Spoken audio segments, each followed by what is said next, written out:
Hi ആശാവെഡിലേക്ക് എല്ലാവർക്കും സ്വാഗതം. നമസ്കാരം. എല്ലാവരും സുഖമായിട്ടിരിക്കുന്നു. എനിക്കും കുഴപ്പമൊന്നുമില്ല. അങ്ങനെ മുമ്പോട്ട് പോകുന്നു. ഇന്ന് ഞാനിവിടെ പറയുന്നത്, അതിനു മുമ്പ് ഒരു കാര്യം ഞാൻ പറയട്ടെ. ഞാൻ ഈ പറയുന്ന കാര്യങ്ങളൊക്കെ, ഇതിനു മുമ്പും വീഡിയോയിൽ പറഞ്ഞിട്ടുള്ള കാര്യങ്ങളൊക്കെ എനിക്കോ എൻ്റെ ഒപ്പം നിൽക്കുന്ന ആളുകൾക്കോ ഉണ്ടായ അനുഭവങ്ങളുടെ വെളിച്ചത്തിൽ പറയുന്നതാണ്. ഞാൻ എപ്പോഴും പറയും എൻ്റെ വാക്കുകൾ എൻ്റെ അനുഭവങ്ങൾ എന്നാണ്. നമ്മൾ അനുഭവിച്ചാലേ എന്താണ് യാഥാർത്ഥ്യം എന്ന് മനസ്സിലാക്കാൻ സാധിക്കുള്ളൂ പല കാര്യങ്ങളിലും. അനുഭവമാണ് ഗുരു എന്നാണ് ആചാര്യന്മാരൊക്കെ പറയുക. നമ്മുടെ അനുഭവമാണ് നമുക്ക് ഏറ്റവും വലിയ ഗുരു. ഒരു 10 പുസ്തകം വായിക്കുന്നതുകൊണ്ട് 10 ആളുകളുടെ വാക്കുകൾ കേൾക്കുന്നതിനേക്കാളും നമ്മുടെ സ്വന്തം അനുഭവത്തിൽ വരുന്ന കാര്യങ്ങളാണ് നമ്മുടെ നമ്മുടെ ചിന്തയെ തന്നെ മാറ്റി ചിന്തിപ്പിക്കുന്നത്. ഞാനിപ്പോൾ ഇങ്ങനെ പറഞ്ഞതുകൊണ്ട് നിങ്ങൾക്ക് ഇത് കേട്ടിട്ട് അങ്ങോട്ട് വിടും. പക്ഷേ നിങ്ങൾക്കത് സ്വന്തം അനുഭവത്തിൽ വരുമ്പം ഓർക്കും, ഓ അന്ന് അങ്ങനെ പറഞ്ഞിരുന്നല്ലോ. കാരണം ഒരാളുടെ അനുഭവത്തിൽ നിന്നായിരിക്കും അയാൾ എന്തെങ്കിലുമൊക്കെ പറയുക എന്നുള്ളത് നമ്മൾ മനസ്സിൽ ഓർക്കണം.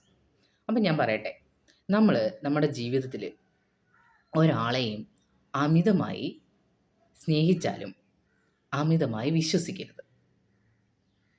ഒരാളെ നമ്മൾ എത്രത്തോളം വേണമെങ്കിലും സ്നേഹിച്ചോളൂ, പക്ഷേ അയാളെ അമിതമായിട്ട് പൂർണ്ണമായിട്ടും വിശ്വസിക്കരുത്. ഒരകലം പാലിക്കണം. എപ്പോഴും ഒരകലം പാലിക്കണം. അതുപോലെ തന്നെ നമുക്കൊരാളോട് ദേഷ്യവും സങ്കടവും വൈരാഗ്യവും അല്ലെങ്കിൽ അകൽച്ചയൊക്കെ ഉണ്ട്, സ്നേഹക്കുറവൊക്കെ ഉണ്ട് എന്ന് വെച്ച് അയാളെ അമിതമായി അവിശ്വസിക്കരുത്. പിന്നെ നമുക്ക് വരുന്ന കാര്യങ്ങളെല്ലാം അയാൾ കാരണമാണെന്ന് വിചാരിക്കരുത്. ഇത് രണ്ടും നമ്മുടെ ജീവിതത്തെ പോസിറ്റീവായിട്ടല്ല നെഗറ്റീവായിട്ട് ബാധിക്കും. ഇത് രണ്ടും നമ്മുടെ ജീവിതത്തെ നെഗറ്റീവായിട്ട് ബാധിക്കും. എങ്ങനെയാണെന്ന് വെച്ചാൽ ഞാനത് പറയാം. ചില ആളുകളുണ്ട് നമ്മുടെ ജീവിതത്തെ ചൂഷണം ചെയ്യുന്നവർ, നമ്മുടെ സ്നേഹത്തെ ചൂഷണം ചെയ്യുന്നവർ, നമ്മളെ തന്നെ ചൂഷണം ചെയ്യുന്നവർ ഇല്ലേ. അവർ നമ്മളെ ഒരുപാട് സ്നേഹിക്കുന്നു എന്നങ്ങ് നമ്മൾ കരുതും.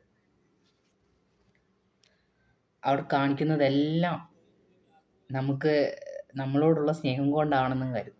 അവർ കാണിക്കുന്നതെല്ലാം നമ്മളോടുള്ള സ്നേഹം കൊണ്ടാണെന്ന് നമ്മൾ കരുതും. നമ്മൾ അതിൻ്റെ ഇരട്ടി തിരിച്ചങ്ങോട്ട് സ്നേഹിക്കും. എന്തും ചെയ്യാൻ തയ്യാറാവും. അവരോടുള്ള അമിത സ്നേഹത്തിൽ നമ്മൾ എന്തൊക്കെയാണ് ചെയ്തു കൂട്ടുക? നമ്മുടെ ജീവിതം കൊടുക്കും, സമ്പത്ത് കൊടുക്കും, നമ്മളെ തന്നെ കൊടുക്കും, നമുക്ക് പ്രിയപ്പെട്ടവരെ എല്ലാവരെയും കൊടുക്കും ഇല്ലേ. ചേർത്ത് നിർത്താൻ ശ്രമിക്കും. അവസാനം അവരുടെ ആവശ്യങ്ങളൊക്കെ കഴിഞ്ഞു കഴിയുമ്പോൾ നമ്മളെ കറിയിലെ കറിവേപ്പില പോലെ എടുത്ത് കളയും. അവർക്ക് എന്തെങ്കിലും നഷ്ടം ഉണ്ടാവുമോ? ഒന്നും ഉണ്ടാവില്ല. നഷ്ടമാവുന്നത് നമുക്കാണ്. അതുകൊണ്ട് എത്രയൊക്കെ സ്നേഹപ്രകടനം ആര് കാണിച്ചാലും നമ്മളത് പൂർണ്ണമായിട്ടും വിശ്വസിക്കരുത്. അതിലെന്തെങ്കിലും അമിതമായിട്ട് സ്നേഹം കാണിക്കുന്നിടത്ത് എന്തെങ്കിലും കാര്യസാധ്യത്തിനാണെന്നുള്ള മനസ്സിലാക്കാനുള്ള ബുദ്ധി ഉണ്ടാവണം. ഉദാഹരണം ഞാൻ പറയട്ടെ, നമ്മുടെ കുഞ്ഞുമക്കൾ നമ്മുടെ അടുത്ത് ഭയങ്കര സ്നേഹം കാണിച്ചുകൊണ്ട് വരും. സ്നേഹം അല്ലാതെ നമ്മളെ അടുത്ത് സ്നേഹം കാണിക്കുന്നതും ഓവറായിട്ട് കുറച്ച് സ്നേഹം കാണിക്കുന്നത് നമുക്ക് മനസ്സിലാക്കാൻ സാധിക്കും. അവർക്ക് എന്തോ നമ്മുടെ അടുത്തുനിന്ന് ഒരു മിഠായിക്ക് വേണ്ടിയിട്ടായിരിക്കും ചിലപ്പോൾ. മനസ്സിലാവും ഇല്ലേ. അല്ലെങ്കിൽ അമ്മമാർക്ക് എന്തെങ്കിലും മക്കളോട് പറയാനുണ്ടെങ്കിൽ അവരോട് പെട്ടെന്ന് ദേഷ്യത്തിലൊന്നും പറയല. ആദ്യം പറയും, മോനെ അല്ലെങ്കിൽ മോളെ, എടി അങ്ങനെയൊക്കെ വിളിച്ചിട്ട് അപ്പോഴേ നമ്മൾ മനസ്സിലാക്കും ചിലപ്പോൾ എന്തോ കാര്യം അമ്മയ്ക്ക് സാധിക്കാനുണ്ട് അല്ലെങ്കിൽ അച്ഛന് സാധിക്കാനുണ്ട്. നമുക്ക് തിരിച്ചും നമ്മുടെ മക്കളുടെ അടുത്താണെങ്കിൽ എന്തെങ്കിലുമൊക്കെ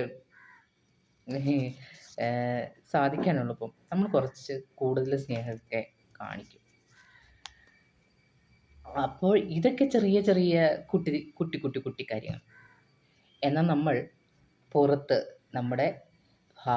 നമ്മുടെ കുടുംബത്തിന് പുറത്ത് ഒരു വ്യക്തിയുമായി നമ്മൾ റിലേഷനിൽ പെടുമ്പോൾ, അല്ലെങ്കിൽ അത് ഫ്രണ്ട്ഷിപ്പിലായിക്കോട്ടെ, അല്ലാത്ത സ്നേഹത്തിലൊക്കെ ആയിക്കോട്ടെ, എന്ത് തന്നെയായാലും അമിതമായി നമ്മൾ ആരെയും വിശ്വസിക്കരുത്. നമ്മളെ വിലപ്പെട്ടതെല്ലാം ചൂഷണം ചെയ്ത് നമ്മളെ കറിവേപ്പില പോലെ വലിച്ചെറിയുകയാണെന്ന് മനസ്സിലാക്കുന്നത് നമ്മൾ ഏറെ വൈകിയായിരിക്കും. അമിത സ്നേഹം കാണിച്ചാലും ഒരകലം പാലിക്കേണ്ടത് നമ്മുടെ ബുദ്ധിയാണ്. നമ്മളെ ചൂഷണം ചെയ്യാൻ നമ്മൾ ആരെയും അനുവദിക്കാതിരിക്കുക. നമ്മുടെ ജീവിതത്തിൽ എപ്പോഴും നമുക്കൊരു ലക്ഷ്മണരേഖ വേണം. ആ ലക്ഷ്മണരേഖ മറികടക്കാൻ നമ്മൾ ആരെയും അനുവദിക്കരുത്. നമ്മൾ മനസ്സിലാക്കേണ്ടത് എന്തെന്ന് വെച്ചാൽ, ഈ യഥാർത്ഥ സ്നേഹത്തിന് ഒരുപാട് സ്നേഹപ്രകടനത്തിൻ്റെ ഒന്നും ആവശ്യമില്ല. നമ്മുടെ സ്വഭാവം, നമ്മുടെ രീതികൾ, നമ്മുടെ ആവശ്യങ്ങൾ, നമ്മുടെ മനസ്സ് ഇതൊക്കെ മനസ്സിലാക്കുക എന്നുള്ളതാണ് യഥാർത്ഥ സ്നേഹത്തിൻ്റെ ആദ്യ പടി. ഒരു സുപ്രഭാതത്തിൽ നമ്മൾ പ്രകടിപ്പിച്ചതൊന്നും ആയിരുന്നില്ല യഥാർത്ഥ നമ്മളെന്ന് മനസ്സിലാക്കുമ്പോൾ, അവർ ഉദ്ദേശിച്ച പോലെയുള്ള ആളൊന്നുമല്ല നമ്മൾ എന്ന യാഥാർത്ഥ്യം മനസ്സിലാക്കുമ്പോൾ, അതായത് കാശില്ലെങ്കിൽ കാശുള്ളതായിട്ട് ഭാവിച്ച് അവരെ സന്തോഷിപ്പിക്കാൻ ഇല്ലാത്ത കാശുണ്ടാക്കി വിലപിടിപ്പുള്ള സമ്മാനങ്ങൾ വാങ്ങി നൽകി അടുത്തുകൂടി സ്നേഹം പിടിച്ചു പറ്റി അവർ നമ്മളെ ഉപേക്ഷിച്ച്, നമ്മുടെ സ്നേഹം ഉപേക്ഷിച്ച് അവർക്ക് എന്താണോ സന്തോഷം അത് തേടിപ്പോകും. അതല്ല, ആദ്യം മുതൽ നമ്മളിതാണ്, നമ്മളിങ്ങനെയാണ് എന്ന് അവരെ ബോധ്യപ്പെടുത്തിയ ശേഷവും അവർക്കത് മനസ്സിലായി നമ്മളെ സ്നേഹിക്കുകയാണെങ്കിൽ ആ സ്നേഹം യഥാർത്ഥമാണ്, അത് നിലനിൽക്കുന്നതുമാണ്. പരസ്പരം മനസ്സിലാക്കുക എന്നതാണ് ആദ്യം നമുക്ക് വേണ്ടത്. പരസ്പരം മനസ്സിലാക്കിയുള്ള സ്നേഹമാണ് എന്ന് നിലനിൽക്കുന്നതും.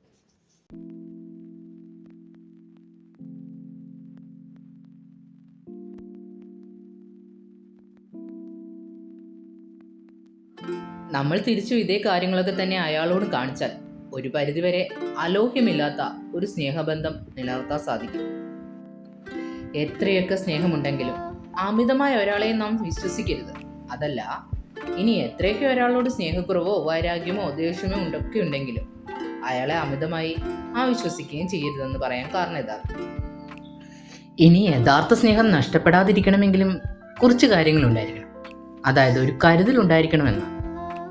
എല്ലാ ആവശ്യങ്ങളും പൂർണ്ണമായി നടത്തി കൊടുക്കാൻ സാധിച്ചില്ലെങ്കിൽ കൂടിയും നമ്മളിൽ അല്ലെങ്കിൽ നമുക്കോ ഒരു കരുതൽ ഉണ്ടായിരിക്കുക എന്നുള്ളതാണ് പ്രാധാന്യം. ഒരസുഖം വന്നാൽ, അല്ലെങ്കിൽ ഒരു മാനസികമായി എന്തെങ്കിലും ഒരു വിഷമം ഉണ്ടായാൽ, അല്ലെങ്കിൽ മറ്റെന്തെങ്കിലും കാരണങ്ങൾ കൊണ്ട് ജീവിതത്തിൽ ഒരു പ്രതിസന്ധി ഉണ്ടായാൽ, ഏതൊരവസ്ഥയിലും നിനക്ക് ഞാനുണ്ട് എന്ന് തോന്നിപ്പിക്കും വിധം ഒന്ന് ചേർത്ത് പിടിച്ചാൽ, അവരുടെ സങ്കടങ്ങൾ നമ്മുടെ കൂടെയാണെന്ന് ഒന്ന് ബോധ്യപ്പെടുത്തി കൊടുക്കാൻ കഴിഞ്ഞാൽ നമ്മളെ വിട്ടവർ ഒരിക്കലും എങ്ങും പോകില്ല. അതുകൊണ്ട് സ്നേഹത്തിൽ എപ്പോഴും ഒരു കരുതലും ഉണ്ടാവണം. അതിപ്പോൾ ഭാര്യ ഭർത്താക്കന്മാരാവട്ടെ, ഫ്രണ്ട്ഷിപ്പിലാവട്ടെ, മക്കളോടോ മാതാപിതാക്കളോടോ, നമുക്ക് പ്രിയപ്പെട്ടതെന്ന് തോന്നുന്ന ബന്ധുക്കാരുടെ അടുത്തോ സ്വന്തക്കാരുടെ അടുത്തോ ആരുടെ അടുത്തെങ്കിലും ആവട്ടെ, പരിഗണനയും കരുതലും വിശ്വാസവും എല്ലാം കൂടി ചേർന്നാണ് ഒരാളിനോടുള്ള ആത്മാർത്ഥ സ്നേഹം രൂപപ്പെടേണ്ടത്.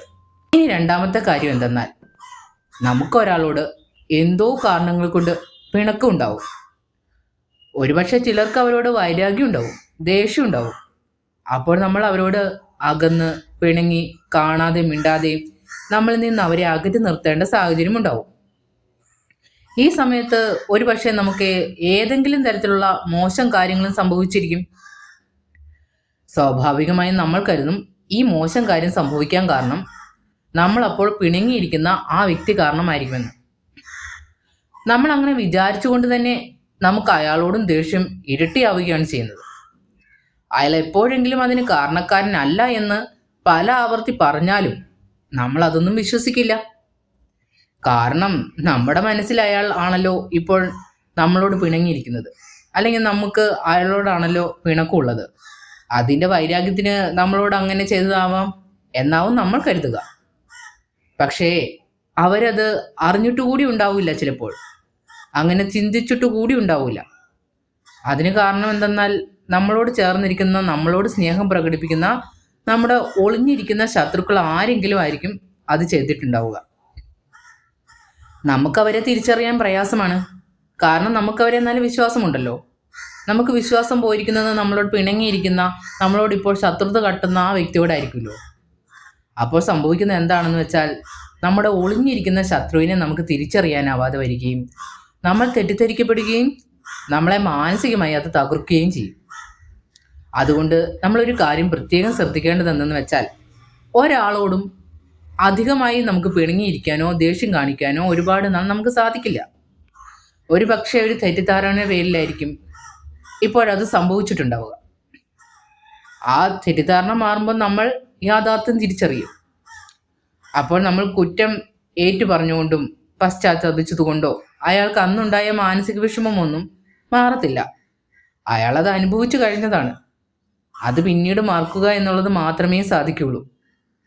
അതുകൊണ്ടൊക്കെ തന്നെ നമുക്ക് ഒരാളോട് അകലം പാലിക്കേണ്ടി വന്നാൽ, അയാളുടെ സ്നേഹവും വിശ്വാസമൊക്കെ നഷ്ടപ്പെട്ട് അയാളെ ജീവിതത്തിൽ നിന്ന് മാറ്റി നിർത്തേണ്ടി വന്നാൽ, അങ്ങനെ ഒരു സാഹചര്യം ഉണ്ടാകുകയാണെങ്കിൽ നമ്മൾ തീർച്ചയായും സംയമനം പാലിക്കണം. കാര്യങ്ങൾ പക്വതയോടെ കണ്ടാലേ യഥാർത്ഥ ശത്രുവിനെ നമുക്ക് കണ്ടെത്താൻ സാധിക്കുകയുള്ളൂ.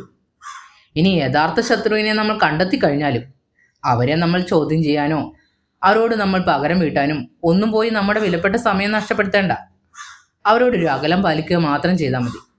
അവർക്കുള്ള ശിക്ഷ അവരുടെ കർമ്മ നൽകിക്കോളൂ. ശുഭാപ്തി വിശ്വാസം എപ്പോഴും നല്ലതാണ്. ഇതുവരെ എൻ്റെ വാക്കുകൾ ശ്രവിച്ച എല്ലാവർക്കും എൻ്റെ നന്ദി ഞാൻ രേഖപ്പെടുത്തുന്നു.